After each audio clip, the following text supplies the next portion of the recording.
الصيام من أعظم العون على محاربة الهوى وقمع الشهوات وتزكية النفس وإيقافها عند حدود الله، فيحبس لسانه عن اللغو والسباب والانطلاق في أعراض الناس والسعي بينهم بالغيبة والنميمة المفسدة، كما يردعه عن الغش والخداع والتطفيف والمكر وارتكاب الفواحش وأخذ الربا والرشا وأكل أموال الناس بالباطل بأي نوع من الاحتيال، ويجعل المسلم يسارع في فعل الخيرات من إقام الصلاة وإيتاء الزكاة على وجهها الصحيح وجهاتها المشروعة، ويجتهد في بذل الصدقات وفعل المشاريع النافعة، ويحرص على تحصيل لقمة العيش من الوجه الحلال، ويحذره من اقتراف الإثم والفواحش فضلا عن الاسترسال بها. وإذا نسي أو غلبته نفسه على فعل معصية ذكر الله سريعا فأناب إليه واستغفر وتاب مما أصاب، لما غرس فيه صوم هذا الشهر المبارك من مراقبة الله وخشيته. روزہ خواہشات نفس سے نبرد آزما ہونے اور شہوات نفس کو مٹانے، نفس کو پاک صاف کرنے اور اس کو اللہ تبارک و تعالیٰ کے حدود پر کھڑا رکھنے میں بڑا ہی ممید اور معاون ہوتا ہے۔ چنانچہ روزے دار کو وہ لغویات، گالی گلوچ، لوگوں کی آبروریزی کرنے اور ان کے درمیان غیبت اور چغل خوری کو عام کرنے سے روکتا ہے، بالکل اسی طرح جیسا کہ اس کو دھوکہ دہی، مکر و فریب، لوگوں کی حقوق تلفی، مکاری و عیاری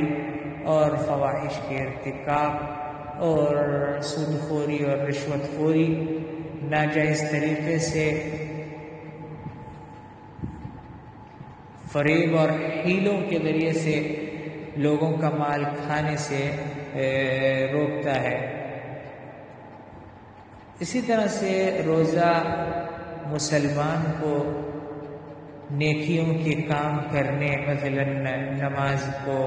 قائم کرنے، زکوٰۃ کو صحیح طریقے سے اور اس کی مشروع جگہوں پر ادا کرنے کے لیے مہمیز کرتا ہے، اور مسلمان کو صدقات اور خیرات کرنے اور نفع بخش منصوبوں کو انجام دینے کے لیے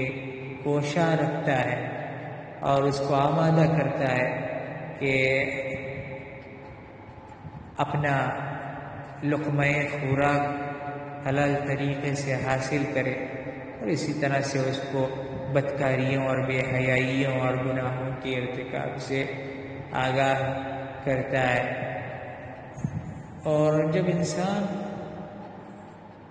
بھول چوک کر بیٹھتا ہے یا وہ اپنے نفس کے زیر نگین ہو کر کے معصیت کا ارتکاب کر بیٹھتا ہے، تو پھر اللہ تبارک و تعالیٰ کو جلد ہی یاد کرتا ہے اور اس کی طرف رجوع کرتا ہے اور اپنی بدفعلی سے توبہ و استغفار کرتا ہے، کیونکہ رمضان المبارک کے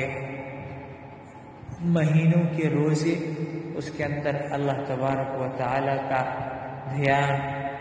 اور اس کا ڈر پیدا کرتے ہیں۔